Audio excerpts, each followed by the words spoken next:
अस्सलाम वालेकुम। देसी एंड स्पाइसी फूड में खुशामदीद। आज हम बना रहे हैं बहुत ही मज़ेदार और बहुत ही स्पेशल से चिकन के रेशमी कबाब, जो बहुत ही फ्लेवरफुल और बहुत ही सॉफ्ट बनते हैं, मुंह में जाके बिल्कुल घुल जाते हैं। तो आज की रेसिपी है बहुत ही स्पेशल। तो वीडियो को आपने लाजमी एंड तक देखना है और स्किप नहीं करना है, क्योंकि आज की रेसिपी है ज़बरदस्त और यूनिक सी। वीडियो को लाजमी एंड तक देखें और करना कुछ नहीं है। वीडियो पसंद आएगी तो लाइक ज़रूर करना है। तो चलें स्टार्ट करते हैं। सबसे पहले मैंने यहाँ लिया था चिकन का कीमा। तो ये मेरा मोटा मोटा सा कुटा हुआ हाथ का चिकन का कीमा था, 3 पाव के लगभग। तो ये आप देख सकते हैं मोटा मोटा सा था। तो अब मैं स्पाइसी से ऐड करूँगी 1 टीस्पून। मैं इसमें शामिल करूँगी कुटा हुआ धनिया, साथ ही मैं इसमें शामिल करूँगी कुटा हुआ ज़ीरा, और उसके बाद हम इसमें शामिल करेंगे ब्लैक पेपर, काली मिर्चें 1 टीस्पून भर के मैं इसमें शामिल करूँगी। और साथ ही मैं इसमें शामिल करूँगी हाफ़ टी स्पून पिसा हुआ गरम मसाला, और नमक शामिल करेंगे हम इसके अंदर 1 टीस्पून। तो बस सब चीज़ों को अच्छे से हमने चिकन के अंदर मिक्स करना है। तो अच्छे से मिक्स कर देंगे ताकि जो हमारी चिकन है वो मज़ेदार सी मैरिनेट हो सके। तो ये देखें मोटा मोटा सा ये मेरा कीमा था। तो इसको अभी और मज़ीद हम चॉपर में पीसेंगे। तो अच्छे से पहले इसको कर देंगे मिक्स। तो यहाँ मैंने इसको अच्छे से मिक्स करके रख दिया था। दूसरी साइड मैंने ली थी एक मीडियम साइज़ की प्याज, जिसको मैंने मोटा मोटा कट कर लिया था। साथ ही मैंने 5 से 6 हरी मिर्चें बीच में से कट कर ली थी, और हरा धनिया मैंने ले लिया था थोड़ा सा। तो इन तीनों चीज़ों को हम चॉप कर लेंगे, और बिल्कुल बारीक चॉप कर लिया था मैंने इस तरीके से। तो ये देखें ज़बरदस्त सा।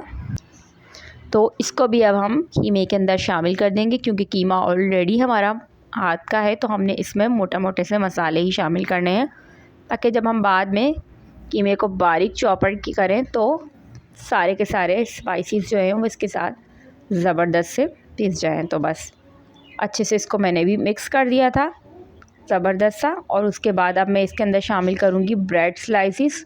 तो यहाँ मैंने 2 डबल रोटी के स्लाइसिस ले लिए थे, और इसको इस तरीके से मैंने जूसर ब्लेंडर में डालकर इनका एक पाउडर बना लिया था। तो इस तरह से मैंने फ्रेश सा ब्रेड क्रम्स भी खुद घर में रेडी कर लिया था। तो अगर आपके पास मौजूद है ऑलरेडी, तो आप बना हुआ ब्रेड क्रम्स भी इसके अंदर शामिल कर सकते हैं। तो इस तरह से देखें ब्रेड क्रम्स मैंने बना लिया था, और वो भी मैं अब कीमे के अंदर शामिल कर दूंगी। तो अब हाथों की मदद से हम इसको अच्छे से मिक्स करेंगे।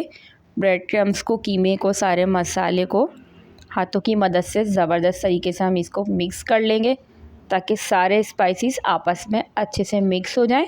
और थोड़ा थोड़ा सा हम इसको करके चॉपर में आप इसको पीस सकते हैं। अगर आपके पास कीमा पीसने की मशीन है तो आप उसमें पीस सकते हैं। ब्लेंडर में आपको जिस तरह की भी आसानी हो तो आप उसमें इसको पीस सकते हैं, या आप चाहें तो इसको सिल पर भी, अगर आप एक हल्का सा हाथ इस पे मारेंगे सिल में डाल के, तो ये तब भी बहुत ज़बरदस्त सा पिस जाता है। क्योंकि आपको पता है कि ये ऑलरेडी कीमा है, वो भी चिकन का है, तो ये इसमें चिकनाई तो होती नहीं है। तो ये बहुत अच्छे से ये देखें पिस जाता है। तो इस तरह से मैंने सारा का सारा थोड़ा थोड़ा जग में डाला था, और इस तरह से मैंने, ये आप देख सकते हैं ज़बरदस्त सा हमारा ये चिकन का कीमा पिस के रेडी हो चुका था। तो अब मैं इसके अंदर शामिल करूँगी फ्रेश क्रीम। तो ये क्रीम इसमें लाजमी डलती है, क्योंकि ये रेशमी कबाब बना रहा है, तो ये इसका फ्लेवर इसमें बहुत ज़बरदस्त आता है। और साथ ही मैं इसमें पूरा 1 नींबू शामिल कर दूँगी। तो लेमन से इसका फ्लेवर बहुत ही इन्हेंस होता है, बहुत ही मज़ेदार लगता है। तो हम पूरा का पूरा 1 लेमन का जूस इसमें शामिल कर देंगे, और अच्छे तरीके से अब हम इसको करेंगे मिक्स ज़बरदस्त तरीके से हाथों की मदद से। इसको आप देख सकते हैं कितना ज़बरदस्त ये बनता है, और खाने में बच्चों और बड़ों सभी को ये बहुत पसंद आता है। तो आप इसको इस तरह से रमज़ानों में इसको बना के आप अफ्तार में इसको पेश कर सकते हैं, और अफ्तार की भी स्पेशल रेसिपी आप इसको बना सकते हैं, क्योंकि ये बहुत ही ज़बरदस्त बनते हैं, खाने में बहुत ही यूनिक लगते हैं। तो इसको बना के आप कबाब, इसको फ्रोज़न आप इसको कर सकते हैं फ्रिज में आराम से। आप इसको महीना 2 महीना आराम से फ्रीज़र कर सकते हैं, तो ये ख़राब नहीं होते। तो अब मैं अभी इसके कबाब बनाने लगी थी। तो इस तरह से मैंने इसको पहले हम हाथों की मदद से हल्का हाथों को मैंने पानी लगा लिया था, और पानी लगाकर ही आप इसको इजीली से कबाब बना सकते हैं, क्योंकि ये बहुत सॉफ्ट होते हैं तो इजीली बन जाते हैं।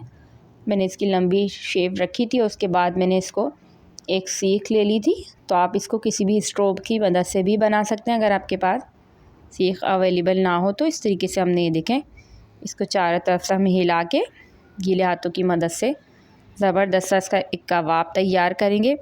तो आप देख सकते हैं कितना ज़बरदस्त सा हमारा ये चारों तरफ से कबाब बन के रेडी हो चुका था। और बस साथ ही हम इसको निकाल लेंगे और ऑयल को हम रखेंगे पहले से प्री हीट। तो हमारा जो ऑयल है वो पहले से गर्म होना चाहिए। तो गर्म ऑयल के अंदर हम इसको शामिल कर देंगे। तो यहाँ अगर आपके कबाब टूट रहे हों तो आप इसमें थोड़ा सा अंडा भी शामिल कर सकते हैं। तो मुझे अंडे की ज़रूरत इसमें नहीं पेश आ रही थी तो मैंने अंडा शामिल नहीं किया। तो अगर आप पहली दफ़ा बना रहे हैं और आपके कबाब टूटने लगें फ्राई करते हुए तो आप इसमें अंडे का इस्तेमाल भी कर सकते हैं, उससे फिर ये आपका कबाब टूटेगा नहीं। तो यहाँ मैंने दूसरा कबाब भी इसी तरीके से बना लिया था।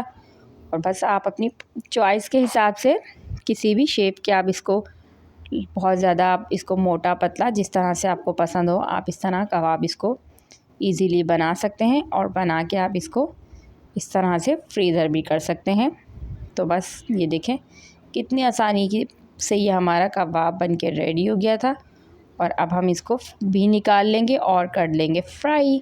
तो झटपट से हमारे कबाब मैंने हाफ़ कबाब बना के फ्रीज़ कर लिए थे और हाफ़ कबाबों को मैंने फ्राई कर लिया था। तो ये देखें कबाब हमारे कितने ज़बरदस्त लग रहे थे। और इस तरह से मैं कबाबों को अच्छे से फ्राई कर लिया था। और इस तरह आप पहले एक साइड से इसको फ्राई करें और फिर दूसरी साइड से भी आप इसको फ्राई कर सकते हैं। और इस तरह से 2 से 3 मिनट के लिए हमने कम से कम इसको एक साइड से फ्राई करना है ताकि ये अच्छे से अंदर तक से फ्राई हो जाए। ये बहुत झटपट से बन जाते हैं, बहुत ही ज़बरदस्त बनते हैं। तो आप ये देख सकते हैं कि मेरे कबाब सारे के सारे बन के रेडी हो चुके थे। तो अब मैं इसको निकाल लूँगी। जो कबाब मेरे फ्राई हो चुके हैं देख सकते हैं ज़बरदस्त से मेरे सारे कबाब फ्राई कर लिए थे। हाफ़ कबाबों को मैंने फ्रीज़ कर लिया था। तो इस तरह से आप रमज़ानों की तैयारी पहले से करके रख सकते हैं। और इस तरह से आप कबाबों को बना के फ्राई करें, ग्रीन रायते के साथ आप इसको सर्व करें। तो ये बहुत ही जूसी और बहुत ही मज़ेदार लगते हैं कि आप यकीन करें जब आप इसको बनाएंगे तो आपको रेस्टोरेंट का मज़ा आपको घर में ही आएगा, क्योंकि ये बहुत ही मज़ेदार बहुत ही फ्लेवरफुल बनते हैं।